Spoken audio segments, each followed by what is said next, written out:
Right, here we go.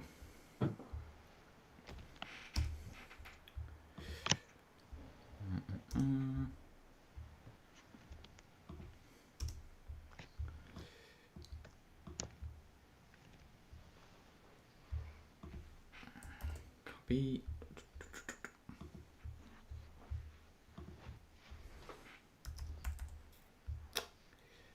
Cambridge. Right, here we go. Let me know if you got that, Will. Okay, yep, I should come through soon enough.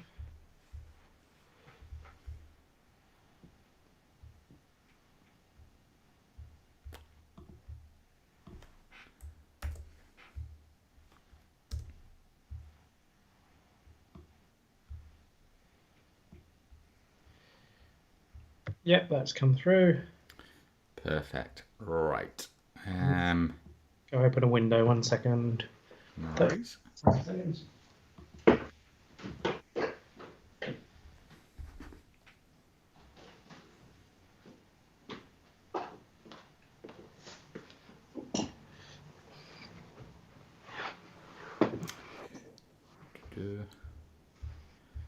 Right, give me 2 seconds here, guys. I'm going to get this out to social media and then we'll chat with Will. So, yeah, we won't be long. Here we go. Yeah, Will, how are you doing at the moment? Yeah, all good here. Thanks very much. So, I guess the most recent thing we had was our PDA. So, just since doing that, we've coming in just sort of currency flying, keeping the display ticking over. But yeah, everyone's raring to go on the team. So all good, thank you.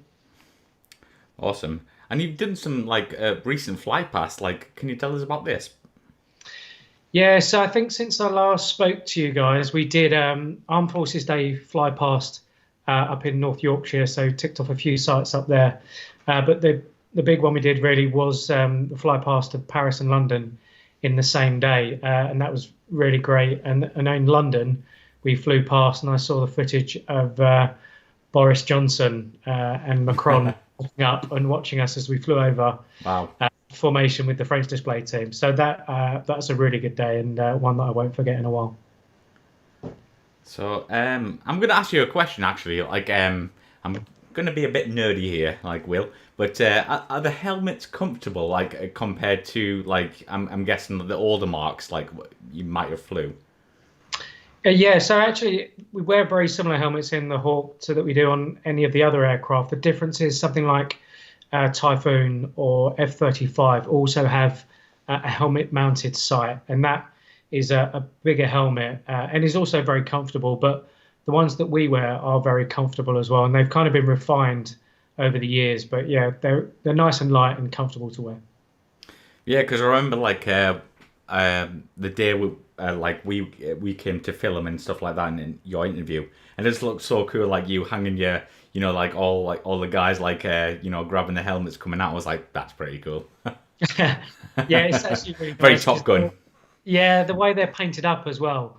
I think it really suits it. So it's nice that we've all got our own numbers on our helmets, and they're white, so they stand out quite a bit as well. So yeah, it's quite nice, especially because you don't really get presented it. It's not made a big deal of, but just the first couple of days when you're on the team, you'll walk down the corridor and you'll notice that your helmet's in your locker. So that's quite a nice moment, actually. Absolutely, yeah. But there's a few questions coming here on the side there, Will. So I'm going to let you take it away and, enjoy. Thanks very much, Mike. Okay, good evening, everyone. Hello again to those that were tuned in last time. And hello if there's any new people watching out there as well. So please do just keep the questions coming in. I'll get through as many as I can. There isn't a limit to the questions as well. So if you've asked one, please do feel free to ask a second as well. So let's crack on. We've got a few here at the moment. So let's have a look. RF Out asks, I'm hoping to join the RF as a pilot. I was wondering what advice you would give to your younger self if you were rejoining the RF and moving towards selection. So good question. I guess the first part of that is I would still advise my younger self to join the RF. So that's the first hurdle.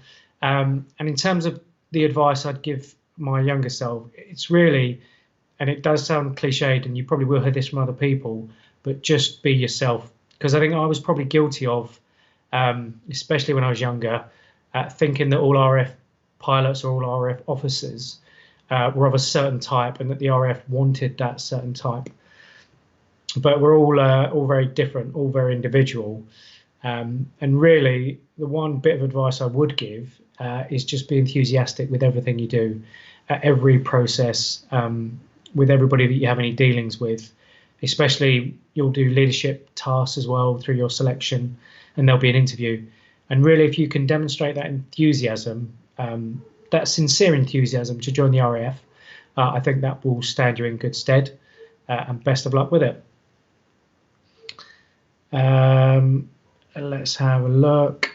Joshua Smallbone asks, "Hi Will, did the Flypast route change as you didn't come over Colchester?" I'm not 100% sure which Flypast he's referring to there, but I can tell you for the Paris-London Flypast, it was actually a tricky day in terms of weather. So in Paris itself, when we woke up in the morning, the airfield had some low cloud over it and just cleared in time for us to be able to get out and then do the fly past over London, which was nice and clear. We then landed back in, and then flying into Brize Norton, the weather was really poor coming into Brize, so much so that we had to split down into 3 separate sections. And there was a bit of a worry about whether or not we were going to get that fly past in then over London. So that one did need some last minute replanning. So the route for that certainly did change, and that was because of weather considerations. So we do put the routes out in advance, and we do try to stick to those as much as possible, because I know we do have a lot of fans that will try to get a look. But as weather dictates, obviously, we will have to reroute. So I know for certain that we did reroute on that one. Oh, sorry, Joshua Smallbone has clarified there, the one with the French. So hopefully that answers your question.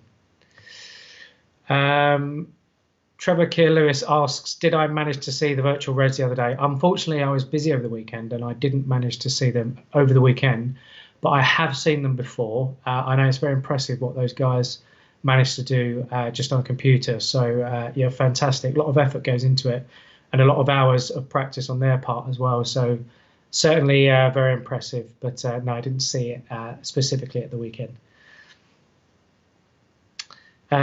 Nathan Dawson, let's come back up. Nathan Dawson asks, "Does the Typhoon have a terrain following radar like the Tornado? If not, do you think it's something it needs?" So the straightforward answer is no, it doesn't. Tornado was fairly unique in RAF service, and it was the only one that had a terrain following radar. I know the Americans have got a jet which has still got it in. Do I think it's something it needs? Well, that depends if you think low level as a tactic is something that we're going to be looking to use going forward, and you could and pilots do argue about that one for hours on end. So I personally think there's potentially always a place for Tornado for low level, dependent on whether or not that needs terrain following radar, because obviously you can go down to low level just visually flying without terrain following radar. That really is just up for debate, and so each individual pilot you ask about that will absolutely have his own opinion, and I'm sure be very willing to give you that opinion as well. Jude Mal asks, "Hi Will, how many red suits does each pilot have?" Jude, it's around about 4 or 5, and during the season that's actually pretty necessary because it gets really quite hot in the cockpit. We've got a good aircon system in the Hawk, but it doesn't really start functioning fully until you're up to full power. So the whole time you're taxiing around prior to takeoff, and then once you've landed, it's a bit of a greenhouse in that cockpit, so it does get quite warm. So if we're flying sort of 2-3 times a day, and sometimes a couple of days on the trot as well, so you have to take those spare suits away with you. So 4 or 5, and they definitely get well used in a normal system. Adrian Chard asks, "What's your favourite manoeuvre?" So for me, the one I prefer flying most is rollbacks, which is probably the most dynamic manoeuvre we fly as Enid, so the front section. And for those that don't know, that's where we're flying along as the front 5 just straight and level, and the 2 on the inside, so 2 and 3, will roll up and outside. 4 and 5, who slot in next to the lead as we're doing that, and then they'll roll up and out and back as well. And we'll do that a couple of times flying down the crowd line. And they're very tricky actually as a maneuver to learn, probably the trickiest maneuver to learn as we're going through winter training. And it's just to give you an idea of how we fly them, we pitch up to a certain degree, nose up, and then we put in full deflection, left or right, depending on which way we're rolling back. And it's one of those maneuvers really where it's all done on the initial maneuver. So once you've committed to that full deflection aileron, you've kind of bought, or you've bought the maneuver at that point. So I won't say you're a passenger at that point, but you are. It's pretty much determined whether it's going to be a good or a bad rollback at that point. So very, very small, fine adjustments make a big difference to the size of the rollback. So very tricky. Probably one of the reasons why they're so enjoyable, because when they go right, you've absolutely done it just right. So yeah, that's my favourite manoeuvre. Martin Strumpfer asks, how long do you foresee the Hawk T1 to remain in service with the Reds? Well, it's going out to 2030, I believe, at the moment, so it's got a good few years left in it. It's excellently maintained by the RAF engineers. They do a great job, and it's absolutely perfect for the sort of flying we do. The responsiveness of the controls, the power of the jet, it's very light jet, absolutely perfect for formation flying. So I'm very happy for it to stay in service for a lot longer yet, and long may it continue. Minizip asks, I've applied to be an officer, lots of different trades, that's good, coming on the bases. What is the main thing I should try to show during the selection process? Hopefully I've covered that off a little bit, but just to put a bit more meat on the bone, so aside from that enthusiasm, another good way you can demonstrate your commitment and interest in it is preparation. So just do your research for the interview, just a little bit of RAF background, sort of current affairs, that sort of thing. But do, as I say, try and show that enthusiasm as you're going through the process. So Dan Prin asks an interesting question. What happens when you need to go to the toilet in a jet? Not so much an issue in the Reds, because we don't really fly for long enough. Sort of the longest we'll ever transit around is just over an hour, so not an issue. But something like Tornado or Typhoon, we used to be up for 7.5, 8 hours sometimes, so quite long missions. And obviously you get quite hungry on those sort of trips. I always take a bottle of water and a sandwich, a little packed lunch, something like that. And every so often you would need to go to the toilet as well. So pee bags are the order of the day. So we just had these little bags with some gel inside them. You make your seat safe, you do what you need to do, and then the gel kind of expands, and then you put that in your little bag and then dispose of that once you've landed. So yeah, not a terrible question at all, but yeah, kind of covers off the basics of what we need to do. Let's see, next one here.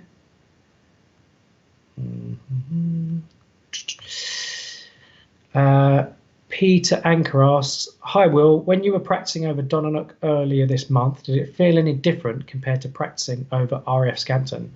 That's a really good question, Peter, and it's one of the things we've actually missed out a little bit on this year by being forced to stay in the UK as a result of the COVID side of things, and not getting to go and display out in the Mediterranean as we ordinarily would. So one of the benefits of going out to Greece, as has been, or RAF Akrotiri more traditionally, is that there's a number of different sites and a number of overwater sites that we get to practice over as well.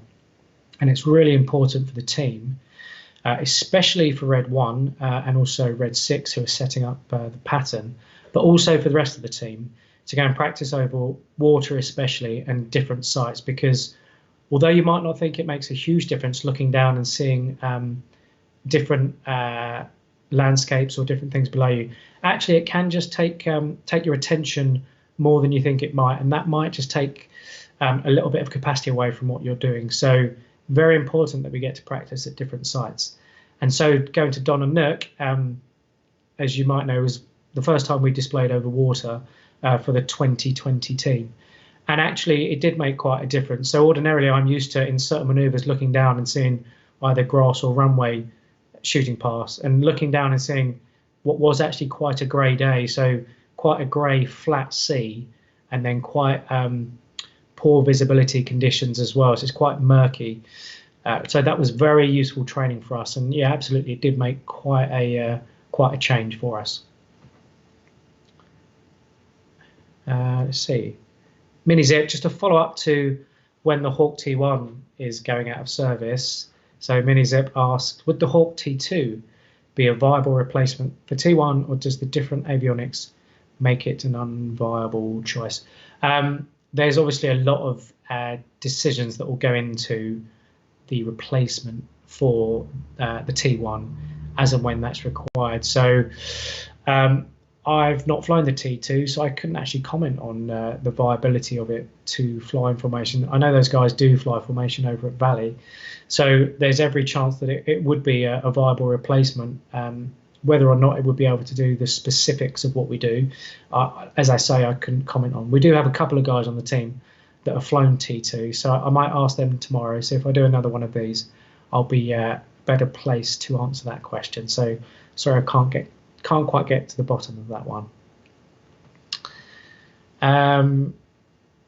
Anine20 asks, do you guys get to wear your flying suits to work, or do you have to wear uniform? Yes, we do wear our flying suits to work because it is our uniform. And obviously, when we get into work, generally we have Met Brief, and then we'll brief for the trip fairly shortly after Met Brief's finished. So we don't have a lot of time in between getting into work. So it wouldn't really be viable for us to wear uniform and then get changed into a flying suit. And apart from anything, especially now we're in the red flying suits, they look a lot better. And also they are much more comfortable than any of the other uniform that we would normally wear. So it's for practical reasons that we wear the flying suits, but I'm very glad we do.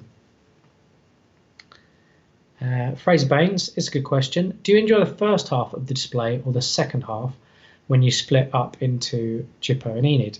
So for those that don't know, there are two specific halves to a Red Arrows display.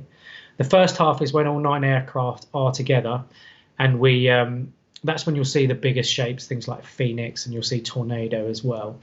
And then halfway through, there'll then be a split, and we break down into Enid and JIPO. So Enid is the front 5, and JIPO are the back 4, made up of the synchro pair and 8 and 9 as well.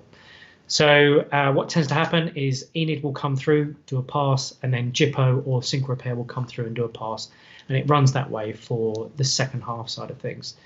The first half tends to be a bit more sort of graceful and the larger shapes together, and the second half tends to be a bit more dynamic with the more advanced and the opposition pass maneuvers going on. So I actually enjoy both of them, but for different reasons is what I'd say. It's quite a skill being able to fly that many aircraft together in the specific formations that we're in and really refine that technique as well. And there's certain what we would refer to as pinch points in the show where it's more challenging than others, and we're all really focusing at those points. So when you do a good display and the first half looks really well and you've done that as a team, that's very rewarding. So I really enjoy that side of things. And then for the second half, as I say, a bit more dynamic, a little bit more G, that sort of thing. And I do enjoy that side of things as well. So I enjoy both of them, but for different reasons is what I'd say to that.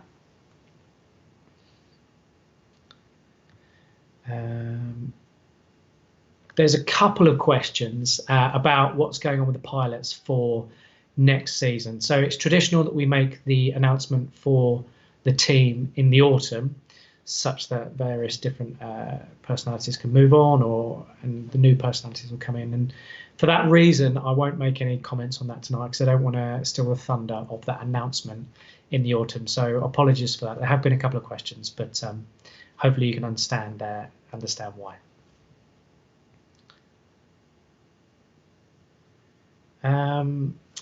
Martin Strumpfer asks, have you ever wished you could skip the RF ambassador duties at an air show in quotation marks, an off day. Well, as I haven't done an air show yet, I can't comment on that, but I have, and the team have, although we haven't been displaying, we have actually managed to do some outreach and engagement with the public via a lot of online things, such as this, but also we've been doing a lot of other engagement as well. And we've actually done a lot of things with the ATC, so the Air Training Corps as well, and done a lot of virtual parade nights and also the virtual air show at the weekend. So I guess in a wider context, actually, pretty much everybody in the team, myself included, recognise that it's important that we do not only the flying side of things, but also the engagement on the ground as well. And not only is it important, but the little bit that I've done, because we did a few presentations before lockdown, I've really enjoyed. It's fantastic getting out there, getting to meet the British public. Everybody is so complimentary about the Red Arrows in particular and what we do here. It's just fantastic to be part of that and to be able to present a small part of that myself as well. So I can't comment specifically on air shows because I haven't done one yet, but I'm really, really looking forward to doing the display and then engaging with the public as well. I think that's it's a privilege actually rather than anything else. So yeah, I'm not sure I'll be ever looking to avoid that.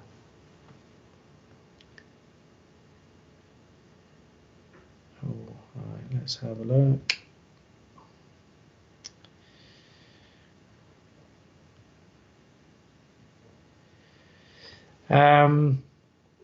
Josh Butts asked, when you are doing a display, what are the audible beeps that we hear sometimes halfway through a loop, for example? Don't know about halfway through a loop, but sometimes we've got a tone button on one of the radios, and that's used to initiate some maneuvers. So it may well be the tone button. So that's used to initiate some of the brakes when voice commands, when it's too short a period for voice commands, for example. So I imagine, Josh, you're listening in on the radios at that point. So any audible beeps that come through, I imagine are that tone button that we're pushing at that point. Jenny Waples, we all want to know which shows the team will be displaying at this year, if any. Well, Jenny, I can safely say, as keen as you guys are to watch this display, we are absolutely desperate to put the show on. Where we've achieved PDA a couple of weeks ago, which was fantastic. So we've got the stamp. We're good to go. We got up to the standards that you would expect from the Red Arrows, and not just the pilots, but the engineers, the support staff, the ops officers, air traffic. Everybody put on a great effort to achieve that PDA. And we would love now to go and put that show on to the public. So unfortunately, I don't know of any that are confirmed yet. It's very much down to the show organisers whenever they're able to put that on, and obviously making sure it's compliant with any government guidelines that come out. But we are very, very keen, at least as keen as you are, if not more so, to go to a UK air show this year.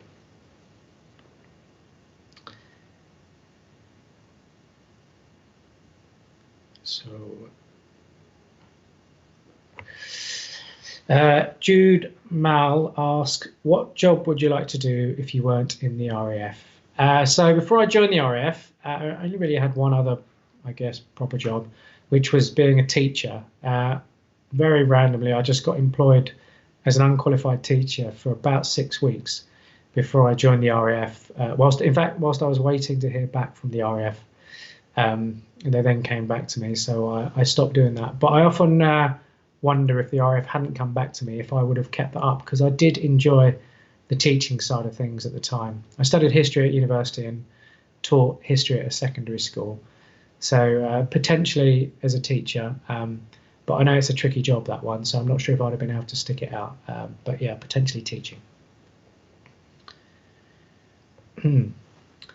Phil 7, do pilots from an air defence background get to grips quicker with the manoeuvres than those from ground attack backgrounds?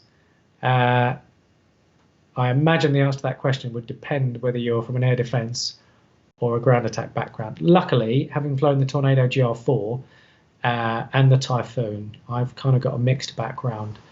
But from what I've seen, it doesn't really affect your ability to get to grips with the maneuvers, whether you flew ground attack or air defense. I can see where that question is coming from, because potentially you could argue that air defense are a bit more used to the high energy maneuvers, a bit more dogfighting than a ground attack pilot might do. But actually, we all do fairly similar training, fairly similar flying. So no, it doesn't really affect whether or not you get to grip with the maneuvers.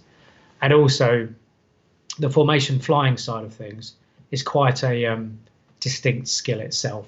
So quite unlike anything really you do on the front line, even quite distinct to the sort of formation flying that you do on the front line. So no, it doesn't really affect it.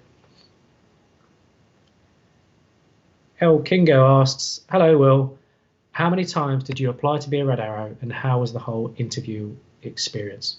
Oh, her name's Tina, there we are. So I applied twice, in fact 3 times. So you need a couple of prerequisites to join the Red Arrows, one of which is 1,500 hours fast jet flying, and the other is an above average recommend. The first time I applied, I didn't have the above average recommend, so I didn't get much past the sifting stage. Second time I was shortlisted, which means you get selected out of about 35 or 40 pilots and taken through to the shortlist, which is 9 pilots. And that's when you then go to the shortlist week, which is a week out traditionally on Springhawk, so in Greece. And you stay with the team for 5 to 6 days. You fly with them 3 times a day, you socialise with them.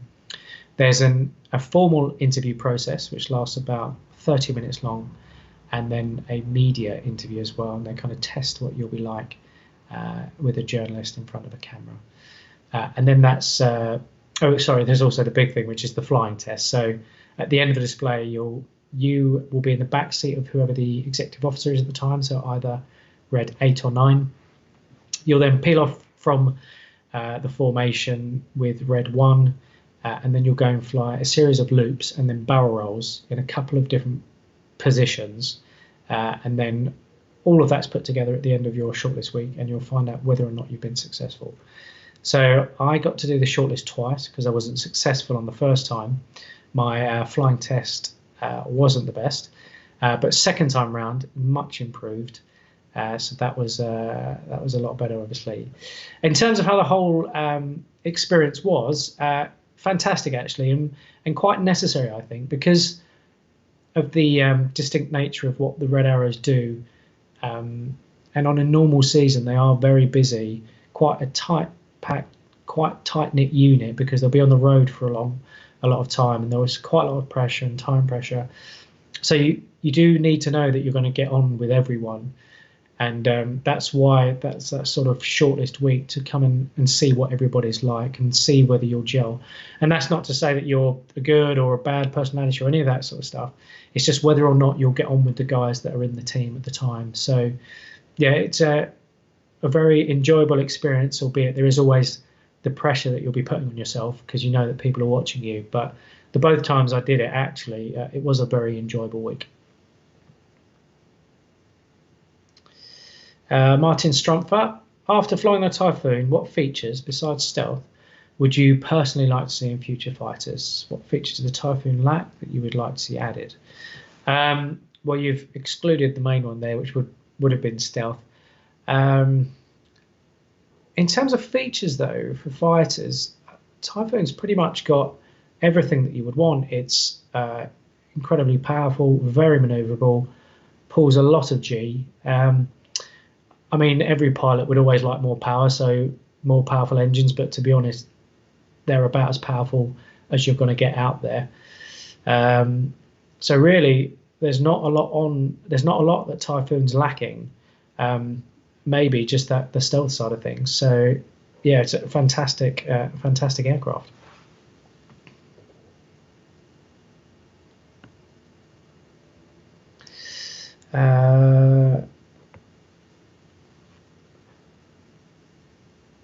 Where are we? Sorry, just losing a few. Jinzang asks, do you use the translucent canopy lines in the Hawk as references for formation maneuvers? Yeah, so just to explain, for those that have seen quite close up to a hawk, you might have noticed just above the pilot's head, there's sort of some zigzag lines that go through the canopy. And what that actually is MDC, so miniature detonating cord. So if the worst were to happen and you had to eject, as you pull the handle, the MDC blows, which shatters the canopy, and then you'll go up through the canopy. And there are certain positions that we can sit in where we'll use those to reference if we're too high or too low. So, for example, in the formation reference that's called Tango, which we use on Tornado this year, I can tell if I'm sat too high or too low on the boss by whether or not the zigzag lines on the side of the canopy that's closest to me line up with the zigzag lines on the side of the canopy on the other side of the boss, if that makes sense. And it stands out quite nicely. So there are any major features, I would say, on the jet, we generally would have a look at those and probably reference those for any of the different formation positions that we're in.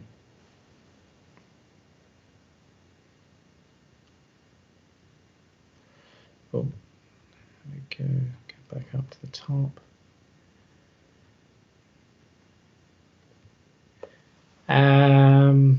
Let's have a look.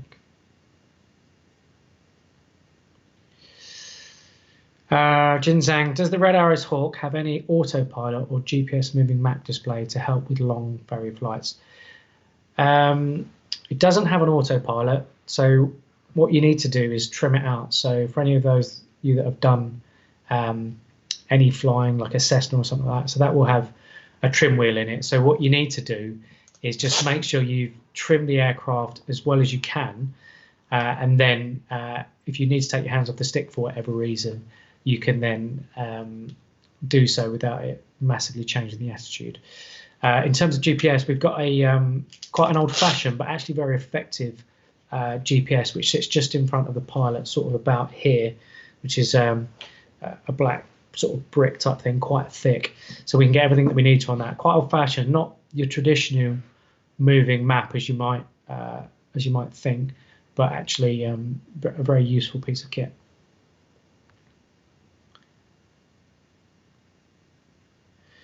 Chris935 asks, do you have any special features in your jets specific to the Reds?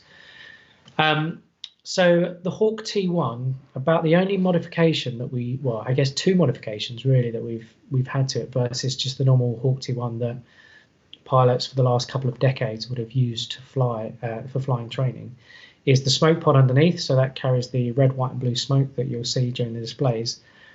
And then also it's got a slightly quicker response time on the throttle. So in training, or whenever you're flying jets, especially I guess the more old-fashioned type jets, there's a danger that if you pump the throttle around too much in certain flight regimes, you can surge the engine. So to prevent that, the response time on the Hawk T1, considering that it was going to have students flying it, is then dumbed down to prevent that from happening. So perfectly safe aircraft. For us in the Red Arrows, we would prefer a more responsive throttle, and we would then prevent the chances of it surging by then that our own managed use of that throttle in a given flight regime. So for us, we've got that slightly dialed up throttle response, which is great because we can get the power a little bit quicker, which makes it better for us. But really, that's the only two features I can think of where the Hawk T1 for the Reds differed from the Hawk T1 that jet pilots have learned to fly in. Another one from Jin. Do you do any chair flying as preparation prior to each Red Arrows flight? And the answer to that is yes, we absolutely do. So individual pilots will go away and think through the display themselves, and they'll also think through any pinch points or any points on previous sorties that they maybe need to improve on, and they can think about that themselves. And we call it chair flying, and it's actually a technique that we'll use throughout Royal Air Force flying training, because if you're there visualizing it yourself, it then, when it happens in the air, you've kind of seen it already, albeit in your mind, and you can then apply whatever you've thought about. So we do chair fly individually, but then also for each flight, we'll have a detailed brief of the formation that we're just about to go up and fly, or the display rather. And Red One will stand at the front, and he will talk through the display and give the exact comm that he would give, and any responses that are needed would be given around the room. And then we'll talk through anything that we need to work on as we're talked through display. So it's quite an effective way of honing everybody into display that's just about to happen, but also focusing your mind on each individual maneuver, such that you can then make those improvements as you go into it.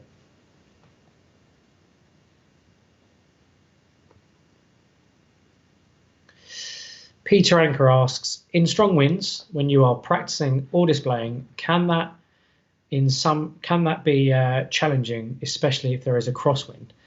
Well, the answer is yes, for a couple of reasons, Peter. So that specifically makes Red 1 and Red 6's jobs more difficult, because they're the ones that try to center up the display. So we're always looking to make sure that the display, whenever we present or whenever there's any breaks or crosses, happen at what we call datum, which is obviously that middle part in the display, which really everything is focused on that we're trying to achieve. And if there's a wind pushing the display left or right, then Red 1 and Red 6, for the second half of the display for Red 6, have to take note of that and amend the pattern accordingly to try and get it to center up. Also, that's accounting for sort of a left and a right wind as you're looking at it. But we also get what's called on-crowd and off-crowd winds, which is fairly straightforward, but it can be blowing the display towards the crowd or away from the crowd. And that has also to be accounted for as well. So there's a number of things to think about in terms of wind, be it crosswind from either direction. The other thing to think about as well is, and this affects us especially at Scampton, because we're on the top of a ridge, depending on which way the wind comes from, when it's windy, it then tends to make it quite bumpy conditions for all the pilots. So we had a really nice display today where the conditions were just really smooth, so very light winds, and that makes a big difference when you're flying your display. But previously we've had it where it's been very windy and very bumpy, and that just means as you're flying the display, it makes it just a lot more tricky for you as an individual. You still have to go with the inputs, trust your inputs, and obviously you're trusting everyone around you, but it just makes it that little bit more challenging. However, obviously we have to be ready to display in any conditions. So it was quite good earlier on in the year. We had a long period of very windy conditions, so we got quite used to it, albeit at the time I was desperate for a still day. But yeah, it does affect us for a number of reasons, so good question.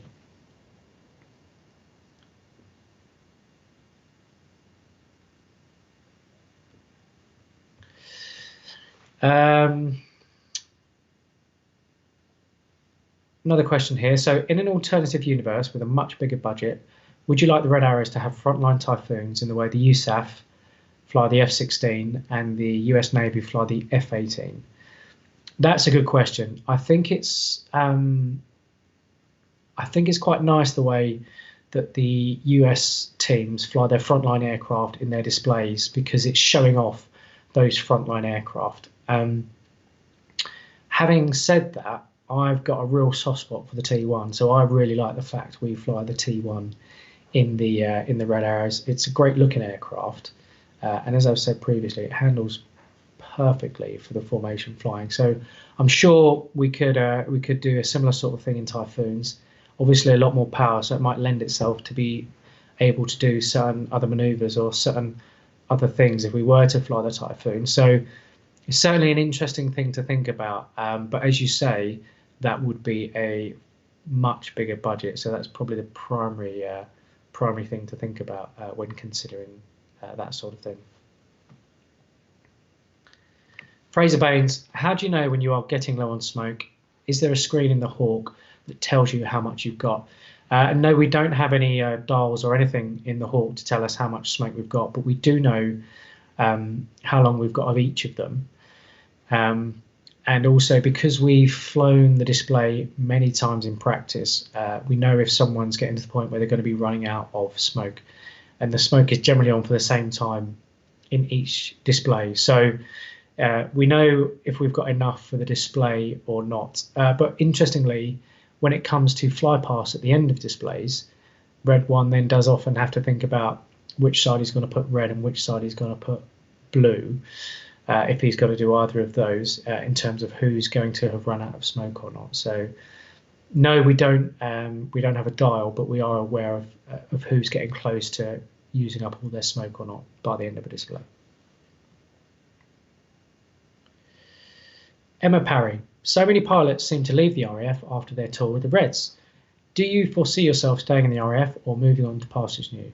That's a good question, Emma. And I think the main reason for that is a lot of the guys, when they get to the end of their time in the Red Arrows, it's just when it meets a natural point where they would probably have left the Reds, have left the RAF anyway, even if they hadn't been in the Red Arrows. So there are some people that leave, that's quite right, but a lot of guys do go back into the RAF. And at the moment, I think I see myself going back into the RAF. There's some real plus points to being in the RAF as I see it. So I think looking further ahead, albeit a couple of years from now, my plan is very much to stay in the RAF.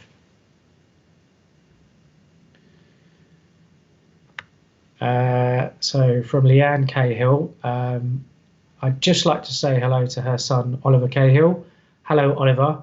Apparently he's a future Red One, and I don't doubt that. So good luck, Oliver, and we'll see you in a red suit in a couple of years' time. TF asks, does the team have a medical officer attached to them permanently or on trips overseas? So we do actually have not one attached to us permanently, but when we do go overseas, or when we're on Springhawk, for example, we do have a doctor that will be assigned to the team then, which is actually really useful. And we've had that tends to rotate. It's not always the same doctor, but it's very useful having that doctor immediately there and available for the team. Chuck Meister asks, can you aerobatic any aircraft? His favourite aircraft is the F-111, but not a specifically aerobatic machine, and I think that's quite right. Any aircraft you have flown like a madman that maybe you shouldn't have? Well, no, none that I've flown like a madman. But in terms of can you aerobat any aircraft, it really just depends if the aircraft is able to do that. So F-111, for example, could pull a surprising amount of G. I want to say up to 5 or 6 G. And it is able to go fully aerobatic, albeit it's a big aircraft, so it'll probably fly a fairly big loop. But no, not any aircraft, but most fighters are on the front line. You would be able to aerobat them, or fly them aerobatic, excuse me.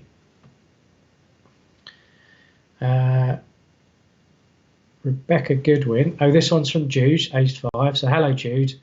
How many cool tricks can you do?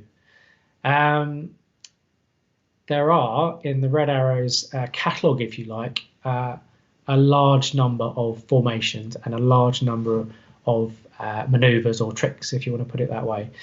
So it really just depends at the beginning of each season, when Red One puts the show together, which one out of the bag of tricks he wants to put out there for that season, for that display, because every year the display is changed. So how many cool tricks can I do? I've not really sat down and counted, but there's quite a few. So I tell you what, Jude, hopefully if we get to display this year and you get to watch us, you can count how many cool tricks you think I do, and then let me know, and we'll see how we get on.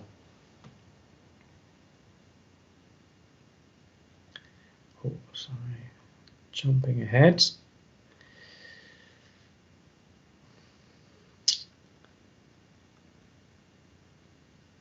Eleanor asks, once you guys have PDA, does the number of training sorties decrease? If so, what do you do? Yes, well, PDA was really important for us, and it was right that we had something to aim for, and not just the pilots, but the engineers as well. So PDA, permission to display authority, which we got a couple of weeks back. And that's where some senior officers from the Air Force come down. They watch the display, make sure that we're safe, obviously, but also that it's an effective dynamic display, and it's up to the standards that you would all expect of a Red Arrows display. But it's not just the pilots, as I say, the engineers, the engineering practices are looked into, the way we conduct our business on the ground as well. And that was a fantastic day for me. So it's my first PDA, first year, and that's where we swapped from the green flying suits to these much more fetching red ones. So that was great. And since we've achieved that, we have dropped down the number of training sorties. So for anybody that lives around Scampton, you might have noticed that. In terms of what do you do, well, there's still a lot of prep and other work that we can do. And also there's a lot of engagement that we take part in, as I say, and I mentioned some of the things that we've done earlier. So although you might not see us up quite so often, we are still quite busy on the ground. So yeah, don't think we're just getting late starts and early finishes. Anime20, can you say hi to my 10-year-old son? So hello, Charlie. Hope you're enjoying the interview. He wants to know, how many red jets do the Red Arrows have in case any break? Good question. So I mentioned the fact we've got some really excellent engineers, and they keep most of our jets serviceable. So we've got sort of 11 or 12 jets at the moment, and obviously we need 9. And on any one day, the majority of those will be serviceable, and they tend to rotate around any maintenance, because there's always routine maintenance that is required on the jets. Roll that around the individual jets, such that we've always got the 9 on the line that we need to. So yeah, good question.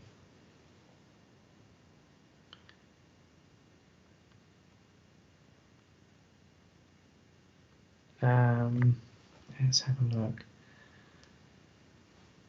Jude Mal asks, apart from the newer pilots, do the others have a say in their display position in the team, or did you get a choice of red 2 or 3?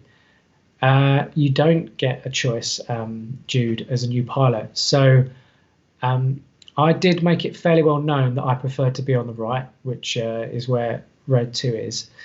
But having said that, no, you don't get to choose, and you just find out when the new team is announced. And as I say, that ordinarily happens in the autumn. So that's a really special night as well, actually, because the team is announced, and you then feel like you're part of the team for the first time. So that's really nice. So you don't get a choice, but luckily, had I had a choice, I would have chosen red 2, and that's what I got. So pretty happy with my position, albeit there isn't such a thing as a bad position in the red, so it's all good. Flight Express, how difficult is it to join the Red Arrows? So hopefully I've covered off a little bit of that already. You need your 1500 hours fast jet, you need your above average, and then really it's how you do on that shortlist. So how you come across in the formal side of things, but also how you get on with the team during that week away, and see how things go. Dave Robinson asks, hi Will, now you've achieved PDA, how often do you need to practice to keep current? Good question, Dave, because ordinarily we wouldn't practice after PDA had been achieved. Once PDA is achieved, or ordinarily it's then straight into the display season. So you wouldn't practice because you wouldn't need to, because it would be, you would keep current because the displays would take care of that, and they would be coming thick and fast. And in fact, next week would be or is going to be for us, but would be ordinarily our mid-season break. So we would have already done half of the airshow season ordinarily by this point. So because of that, we're just really flying a couple of times a day, a few days a week, really just trying to keep on top of things. So it's a flexible feast. So we can fly more if required, or we can fly less. But as I say, this is sort of uncharted waters, because ordinarily we wouldn't fly for practice outside of the once PDA rather had been achieved. Flight Express asks, have you ever gone through the Mac Loop? Yes, I have. And for those that don't know, the Mac Loop, which is in North Wales near to Machynlleth, is a very well-known low-level valley to fly through. Really tight little turns to get through it, and it's sort of a circle as you look at it from above. Really excellent low-level training for us. a real highlight for pilots to fly through, but also quite popular with any aviation photographers. So as you fly through there, often there will be some really nice photos coming back as well. So I have flown through there. I've flown through there in a Hawk T1, in a Tornado GR4, and in the Typhoon as well. So yeah, really great training whenever we get to fly through there.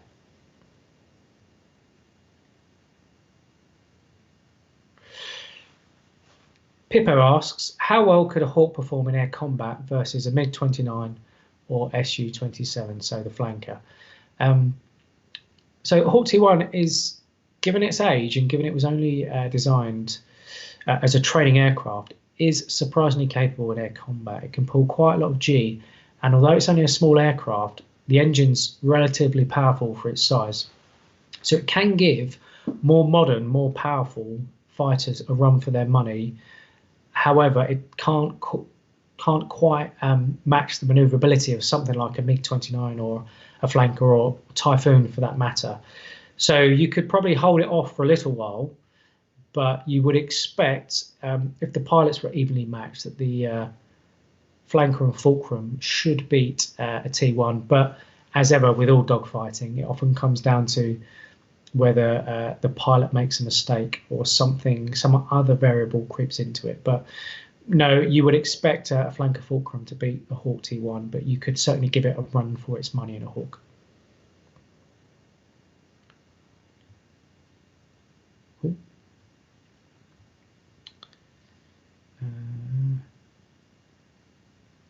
Oliver Cahill asks, what is the Hawk jet max speed? It's pretty fast. Sort of depends what sort of height we're at, and people have been supersonic in the Hawk before, so it needs a bit of a dive on at the time to do it. But you are able to go, or it has been supersonic, which is greater than the speed of sound. So yeah, pretty fast for the Hawk T1. El Kingo asks, do you ever switch off, or are you always thinking of Red's manoeuvres? No, you are able to switch off, and it's fantastic that I get to do what I do, and I do absolutely love my job. Look forward to getting up in the morning, getting into work and going flying. But it is important to switch off and think of other things, and just go and do different bits and pieces. But yeah, I do very much look forward to it and spend a lot of time thinking about it. Adrian Chard asks, who's the funny one in the team?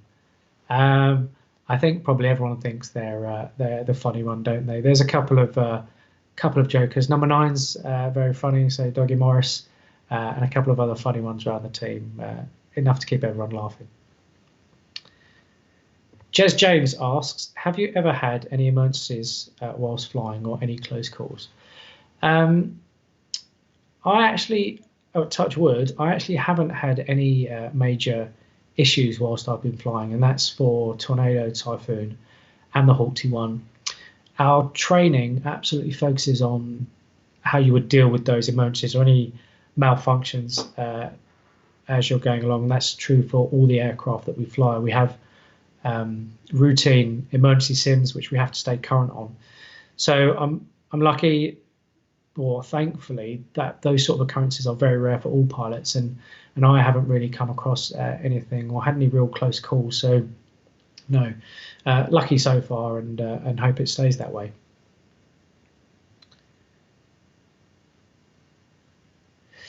Karen Shortland asks, knowing that there have been ex-Reds who have spent time in the BBMF, Parky and Dunk Mason, is that something that you would consider in the future if the opportunity came up?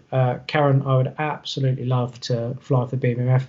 I think flying the Hurricane and the Spitfire would be fantastic, and to have those in my logbook would be brilliant. So I would very much, and I will very much be applying to join BBMF once, if the opportunity arises, once I'm finished with the Reds. So fingers crossed, but just have to wait and see what the situation is at the time. And as you can imagine, it's a very popular posting, an opportunity for a lot of pilots. So the competition will be very high. But yeah, I'd absolutely love to follow some of the ex-Reds that have then gone on to be very successful with BBMF as well.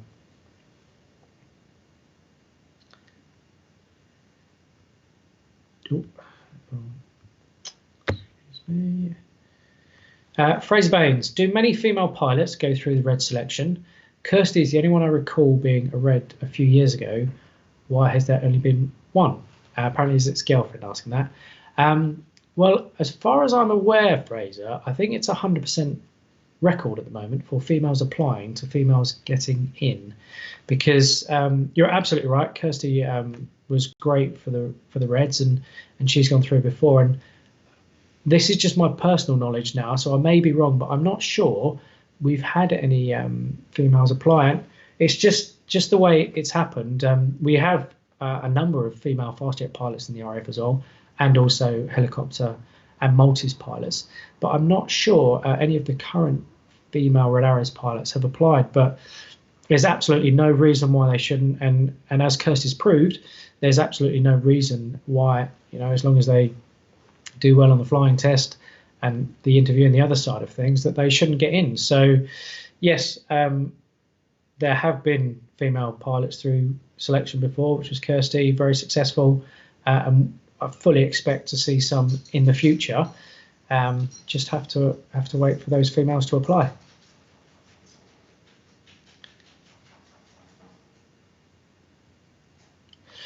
Blair Alexander makes an interesting point. So he says during time in the UAS, he managed to fly in a T1 with a 100 squadron, and spoke to an F-15 pilot when he was there, who said he found the T1 more enjoyable and engaging to fly, and asked if I feel the same. In terms of engaging, I wonder if that's because the Hawk T1 has direct linked controls through. So as you move the stick, it moves an actual rod that then moves the controls. So that is perhaps why he's talking about it being more engaging. And I don't know the F-15 myself, but certainly with Typhoon, it's a fly-by-wire system, which means you put an input into the stick. That then tells the computer that you want to, for example, roll to the left, and the computer will then move the flying surfaces to give you that roll input that you've required. So there isn't a direct link through. So maybe that's what he's talking about in terms of being more engaging.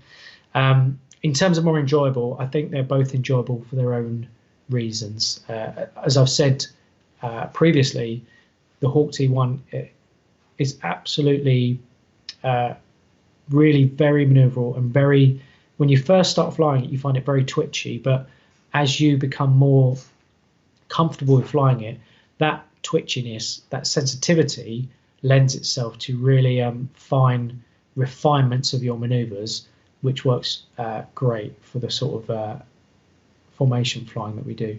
I had a great time flying the Typhoon as well, so the fly-by-wire can certainly work depending on what you're trying to achieve at the time. Rebecca Goodwin. This question is actually from Lily, age 6. So hello, Lily. What is your favourite manoeuvre, please? Mine is the detonator and the love heart. Yeah, that's a big favourite of a lot of people, the heart. What is your favourite colour smoke, please? Mine is the red smoke. Well, mine's the red smoke too, Lily, because I like the red, because obviously the red arrows, that kind of fits for me. What's my favourite manoeuvre? I think for the big shapes, Tornado is my favourite manoeuvre, and that's where we've got 7 aircraft all quite close together, and then you've got Reds 8 and 9 rolling around the smoke of those 7 aircraft. So that's my favourite manoeuvre. Big fan of the detonator as well, is when you see the aircraft coming towards the crowd and then breaking up with the different coloured smokes on as well. So you've picked some good ones there. So if you want to answer one more question, Will, and then we'll wrap up, that'd be great. Yeah, sure thing. So let's have a quick look here. So this is a good one to wrap up on. So El Kingo asks, if you had a choice of Hawk T1, Tornado, GR4 or Typhoon, which would you choose if they're all lined up and ready to fly? If it was just all 3 of them, which I assume means I'm going for a solo flight, so I won't be doing any formation flying, I'd jump in the Typhoon, because its power and manoeuvrability is fantastic. And if you're going off to play on your own, that's probably the aircraft I'd go for. So Typhoon. Awesome. Well, what an absolutely brilliant Q&A. So, Will, thank you very much for joining us tonight. And yeah, the questions were, as you can see, amazing. And hopefully we can get you back on, in the future to answer, because there's so many questions coming in. But hopefully in the future.